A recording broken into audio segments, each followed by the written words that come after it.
اعتصموا بحبل اللہ جمیعا، اللہ کی رسی کو مضبوطی سے تھام لو، ولا تتفرقوا، فرقہ واریت سے روکا گیا ہے، اللہ کی رسی کو مضبوط تھامنے کا حکم ملا ہے۔ ایک اللہ ہے اور ایک نبی ہے، خاتم النبیین، نبی کریم صلی اللہ علیہ وسلم پر پوری امت کا ایمان ہے۔ قبلہ بھی ایک ہے کہ کعبہ بھی ایک ہے جس کی طرف سارے مسلمان منہ کر کے نماز پڑھتے ہیں۔ بنیادی چیزیں جو فرائض ہیں اس میں بھی کوئی اختلاف نہیں ہے، ارکان ایمان ہے، ارکان اسلام ہے، اس پہ بھی کوئی اختلاف نہیں ہے۔ پھر امت کے اندر یہ فرقے واریت کیوں ہے؟ نبی علیہ السلام کی حدیث ہے، آپ نے فرمایا کہ یہود و نصارہ کے 72 فرقے تھے۔ وَسَتَفْتَرِقُ أُمَّتِي 73 فرقہ، میری امت کے 73 فرقے ہوں گے۔ كُلُّهَا فِي النَّارِ إِلَّا وَاحِدَةً، سارے آگ میں جائیں گے سوائے ایک کے۔ یعنی آگ میں جانے سے مراد اگر امتی ہیں یہ نہیں کہ ہمیشہ رہیں گے، وہ اپنے گناہوں کی سزا پا کر وہ آ سکتے ہیں بعد میں، لیکن بنیادی طور پہ جو سیدھا جنت میں جانے والا ان میں ایک ہی ہے۔ وہ کون ہے؟ ما انا علیہ واصحابی، جس پر آج میں ہوں اور میرے صحابہ ہیں، یہ وہ منہج ہے۔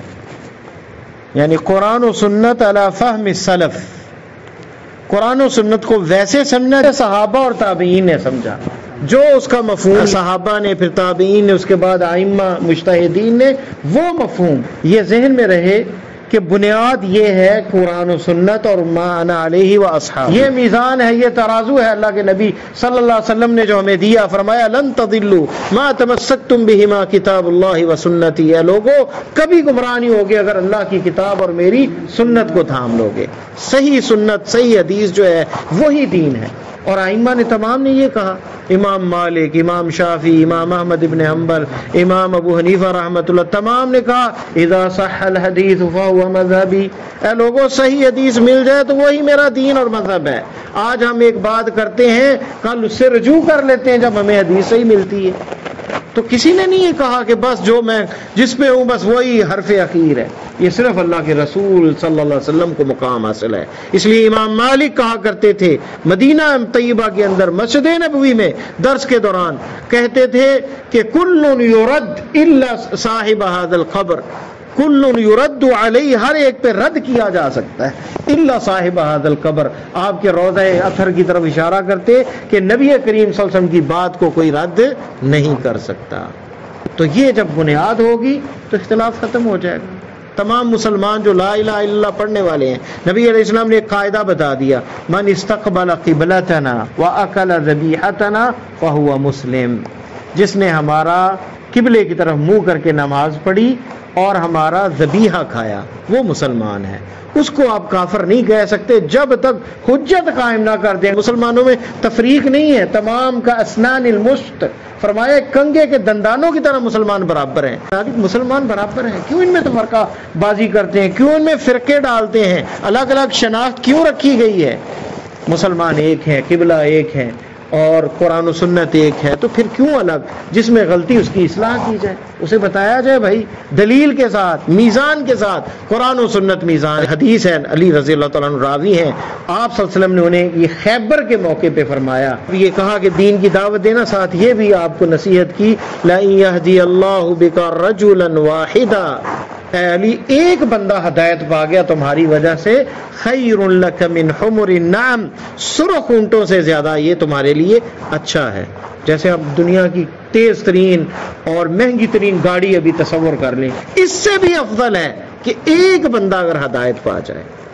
یہ تو دنیا کی یہی چیز رہ جائے گی، اس کی زندگی کے سارے نیک اعمال، سارے اچھے اچھے کام آپ کے نامہ اعمال میں، اسے بھی اجر مل رہا ہے، آپ کو بھی مل رہا ہے، کیونکہ الدال علی الخیر کفاعلہ، دلالت کرنے والا، رہنمائی کرنے والا نیکی کی، نیکی کرنے والے کی طرح ہے۔ کتنا بڑا اجر ہے۔ تو کیا ہم نے کبھی کوشش کی؟ ہمیں کسی سے مطلب ہوتا ہے نا، کام نکالنا ہوتا ہے، اس کی دعوت کرتے ہیں، اس کو تحفے دیتے ہیں، اس کو راضی کر لیتے ہیں، منا لیتے ہیں، کام نکال لیتے ہیں اپنا، لیکن دین کے لیے یہ نہیں سوچتے کہ آج ہم نے ٹارگٹ کرنا فلاں بندہ جو ہے نا اسے ہم نے نمازی بنانا ہے، اس کی دعوت کریں، اس کو کھلائیں پلائیں، اس سے دوستی لگائیں، اسے قریب کریں، تو آہستہ آہستہ آ جائے گا نماز کی طرف۔ ایک بندہ جو ہے نہیں سنتا آپ کی، آپ فتوے لگا دیں گے اس پہ تو وہ تو دور بھاگے گا. آپ پیار کریں گے اس سے.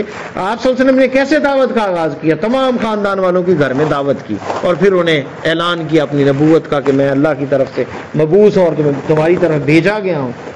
ہم جو ہے دنیا کے لیے دعوتیں کرتے ہیں، دنیا کا مطلب اور مقصد نکالنے کے لیے، اور دنیا کے لیے جو ہے یہ کام کرتے ہیں، لیکن اپنی آخرت سنوارنے کے لیے خرچ نہیں کرتے جیب سے. تو یہ سیکھیں، یہ دعوت کا انداز سیکھیں. ٹارگٹ کریں کہ اپنی زندگی میں چند بندے میں نے ضرور کرنے ہیں مسلمان. تو دین قرآن و سنت کا نام ہے. کسی مسلمان سے نفرت نہ کریں. کوئی جتنا بھی گمراہ ہے اسے پیار سے دعوت دیں، اس پہ شفقت کریں کہ یہ بندہ بیمار ہے، اس کی اصلاح کی ضرورت ہے. اور سب سے بڑی چیز ہے اخلاق. ترکی کے اندر ایک جوڑا نان مسلم، ایک غیر مسلم جوڑا، وہ کسی گاؤں میں چلا گیا اور رات ہو گئی. انہوں نے کہا کہ اب ہوٹل، انہوں نے کہا گاؤں میں کوئی ہوٹل نہیں ہے، تو اب کہاں رات گزاری جائے؟ تو انہیں ایک مسلمان جوڑے نے کہا کہ اب ہمارے گھر آ جائیں. تو انہوں نے کہا کہ آپ کے پاس صرف ایک کمرہ؟ اس نے کہا کوئی نہیں، ہم مینج کر لیں گے. انہوں نے کمرہ گرم انہیں دے دیا. ترکی میں شدید سردی ہوتی، سردی کی راتیں تھیں، اور خود درخت کے نیچے اپنی چار پہیے اور بستر لگا لیے، خود باہر وقت گزارا اور انہیں جو ہے کمرے کے اندر. صبح ہوئی تو وہ بڑے حیران ہوئے کہ انہوں نے اپنا کمرہ ہمیں پیش کر دیا اور خود ایسے وقت گزارا تنگ ہو کر سردی میں. تو انہیں پوچھا کہ تم نے یہ کیوں کیا، ہمارا کوئی ریلیشن نہیں. اس نے کہا کہ اسلام ہمیں میزبانی اور مہمان نوازی کا حکم دیتا ہے. ایک بات اس پہ عمل کر کے دکھایا. وہ کہنے لگا اسلام کیا؟ اس نے کہا قرآن ہے، آپ اس کو پڑھو. وہ واپس چلا جاتا ہے، شاید جرمن کا تھا. قرآن اس نے ترجمہ ٹرانسلیشن لی، پڑھا، اور ایسے وہ لوگ متاثر، وہ دونوں ہوئے میاں بیوی، کہ وہ مسلمان ہو جاتے ہیں. اور ایک نہیں ہزاروں لوگ ان کی دعوت پہ مسلمان ہوتے ہیں. اب ایک وہ جو جس خاندان نے یہ کام کیا، ان کے اجر میں یہ بندے کا اجر، یہ دو مسلمان جو ہوئے، اور پھر وہ دو مسلمانوں کی وجہ سے جو ہزاروں لوگ مسلمان ہوئے، وہ بھی اس ترکی جوڑے کے میزان حسنات کے اندر.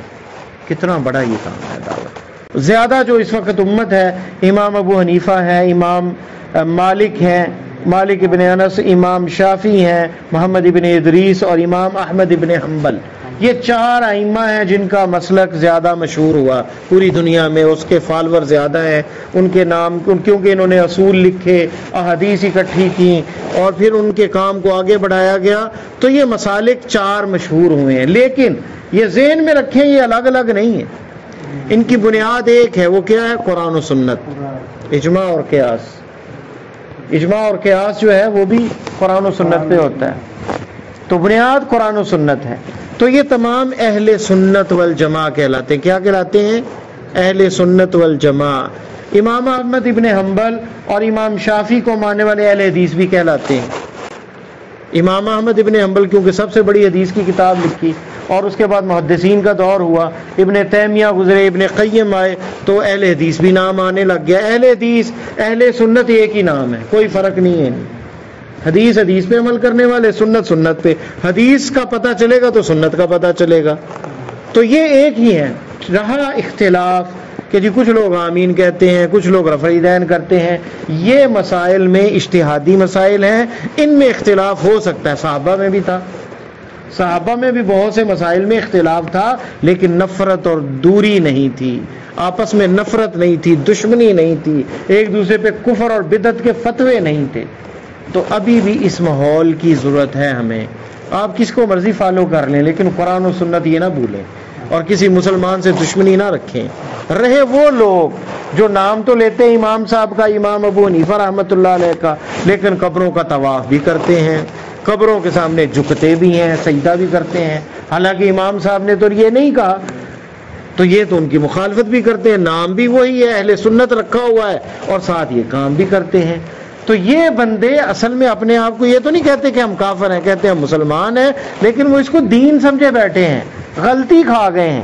تو یہ رحمت کے مستحق ہیں، ہماری شفقت کے مستحق ہیں کہ ان کو پیار سے سمجھائیں. بھائی اس بندے کی طرح جس کو بیمار ہو، تیز بخار ہو، اس کے سامنے آپ میٹھا حلوہ رکھ دیں اس کو کڑوا لگے گا، اس کے سامنے شاندار قورمہ رکھ دیں کہ بد مزہ ہے، اس کا منہ کا ذائقہ خراب ہے، اسے کوئی چیز کا پتہ ہی نہیں چلتا، فرق ہی نہیں ہے، تو بیمار ہے۔ تو وہ بندہ جو بیچارہ قبروں پہ جھک رہا ہے، کل ساتے اور 40ویں کر رہا ہے، اور جناب وہ نعرہ یا علی مدد لگا رہا ہے، یا رسول اللہ مدد کے نعرے لگا رہا ہے جذباتی ہو کے، وہ دین یہی سمجھا ہے، اس نے آباء و اجداد سے، اپنے مولویوں سے دین کو یہی سمجھا ہے۔ جب قرآن و سنت سے دور ہوتے ہیں تو پھر ایسے لوگوں سے واسطہ پڑتا ہے۔ فرمایا کہ دعات علی ابواب جہنم، جہنم کے دروازوں پہ کھڑے ہوں گے لوگوں کو بلانے والے، اٹھا اٹھا کے گمراہ کر کے جہنم میں پھینکیں گے، ایسا عقیدہ پھیلا کر۔ تو ہمیں بھی کوشش کریں کہ ہم دعوے تو بڑے کرتے ہیں لیکن کوشش کریں لوگوں کو بدلنے کی، قرآن و سنت اور دین کی طرف لانے کی۔ زندگی کا کوئی اعتبار نہیں، آپ دنیا میں جتنے بھی لاکھوں اور کروڑوں کما لیں یہی رہ جائے گا، ساتھ آپ کے یہ نیک اعمال جائیں گے۔ اللہ سے دعا ہے کہ اللہ مجھے اور آپ کو قرآن و سنت پر عمل کرنے کی توفیق عطا فرمائے اور خاتمہ ایمان پہ فرمائے۔